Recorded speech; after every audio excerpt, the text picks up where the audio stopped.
Okay, the next section we're going to take a look at is some scales. Now, before we launch into learning the licks, it's important for you to have at least the fundamental scales, such as pentatonics and blues scales down, but I would also advise you to practice your 3-note per string major scales. Zakk Wylde is predominantly seen as a pentatonic blues player, but he's someone who's studied and practiced for long periods of times, and he knows his scales, so make sure you do the same. We're going to kick things off by taking a look at the minor pentatonic scale, and I'm going to break the mould here a little bit and show them to you in the key of E minor, because normally people learn them in the key of A, so just something a little bit different. I'm going to start off in the open position, and this scale is shape number 1. Start off by playing E, 3rd fret E, open A, 2nd fret, open D, 2nd fret, open G, 2nd fret, open B, 3rd fret, open top E, 3rd fret. So play that.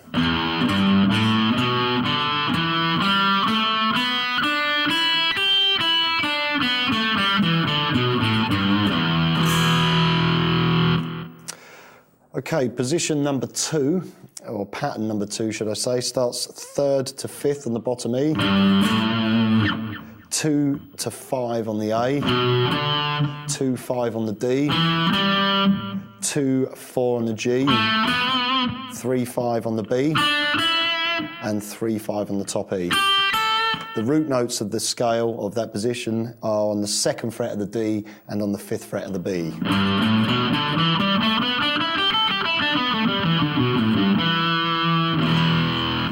Here's our next shape, starting off on the 5 or the 5th fret up to the 7th fret on the bottom E, same on the A, same on the D, 4 to 7 on the G, 5 to 8 on the B, 5 to 7 on the top E. And the root note for that scale, or the root notes, are on the 7th fret of the A and the 5th fret of the B. So play the shape.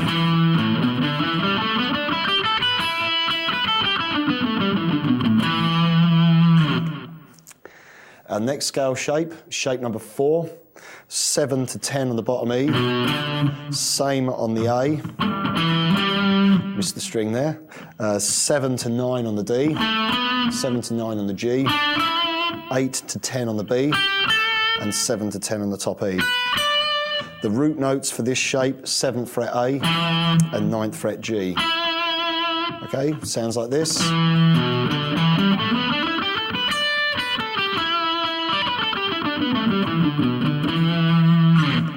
Shape number 5, played 10 to 12 on the bottom E, same on the A, 9 to 12 on the D, 9, 12 on the G, 10, 12 on the B, 10, 12 on the top E.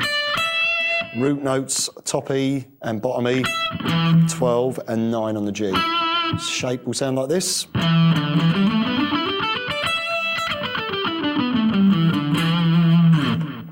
And then we're basically back to where we started. So this is shape 1 as a movable shape, 12 and 15 on the E, 12, 14 on the A, same on the D and the G, 12 and 15 on the B, and 12 and 15 on the top E. What I would then advise is that you continue this. So shape number 2, shape 3, and shape 4. Gets a little bit tight up the top there, but you'll notice that I've managed to cover the entire neck with this one scale, and that's something that is apparent in Zakk's playing. He'll do a lot of licks where he slides between various positions, covering large areas of the neck, and also play certain licks similar to this, whereby you'll notice that I'm adding my little finger on the top E at the 17th fret. So I was playing shape number 1 and then stretching between shape 1 and 2.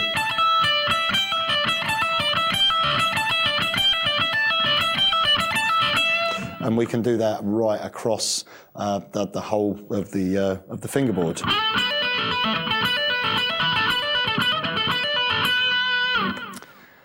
Okay, the next scale that we're going to take a look at is the blues scale, and this is just a natural progression on from the minor pentatonic. We're only going to add one extra note, which is the flattened fifth. But again, this is a scale that Zakk uses a hell of a lot in his soloing and also when he's writing riffs as well. It's got quite a sinister sound, that tritone interval between the root note and the flat five. So quite a dark sound. I'm going to stick with the same key that we looked at with the pentatonic scale, which was E minor.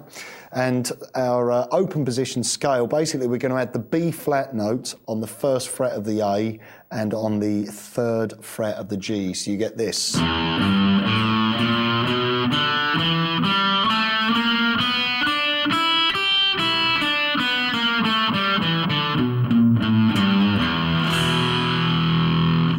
Our next scale shape number 2, we'll play 3, 5 and 6 on the bottom E. There's the blues note. Then 2 and 5 on the A string, and the same on the D. And then 2, 3, 4 on the G, 3 and 5 on the B, and then 3, 5, 6 on the top E. So I'll play the scale.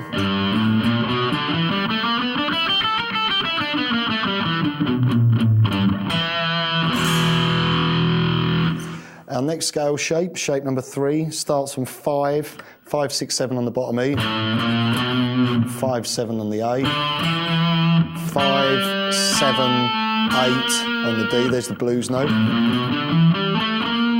4, 7 on the G, 5, 8 on the B, and then 5, 6, 7 on the top E.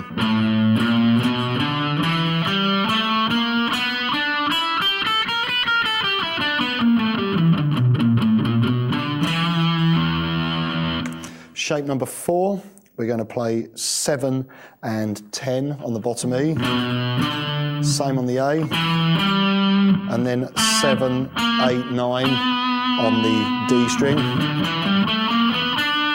7, 9 on the G, 8, 10, 11 on the B, and then 7, 10 on the top E. So play the scale.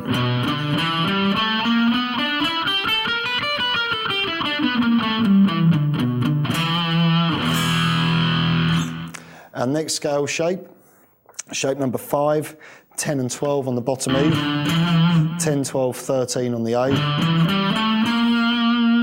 9 and 12 on the D, 9, 12 on the G, 10, 11, 12 on the B, and then 10, 12 on the top E. So I'll play the scale.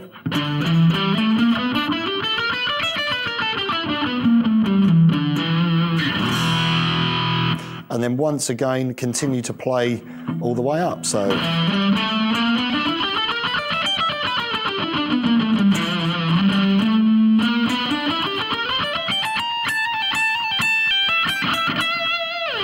you can hear it's got a very, very cool sound. It's a nice extension on from the minor pentatonic scale. Don't forget as well, you can take your minor pentatonics that we looked at and shift those down by a minor third, which is a tone and a half. In doing so will result in the major pentatonic of the same key. For instance, if I'm playing E minor pentatonic here, which is shape number 1. If I drop that down by a tone and a half, basically my little finger will now be where my first finger is, and I get the major pentatonic. It's exactly the same shape, but I'm finishing on the E note instead of the C sharp. It is in fact C sharp minor pentatonic, but we're getting into a whole kind of theory thing there, which I don't want to touch on. But it's a very common scale again in Zakk's playing. He's influenced heavily by Southern rock, particularly bands like the Allman Brothers and Lynyrd Skynyrd, and also country guitarists such as Albert Lee, and he'll mix that in with a Black Sabbath style riff, which is kind of unique and quite cool. But you can get some very nice country little licks. He also plays licks whereby he'll cross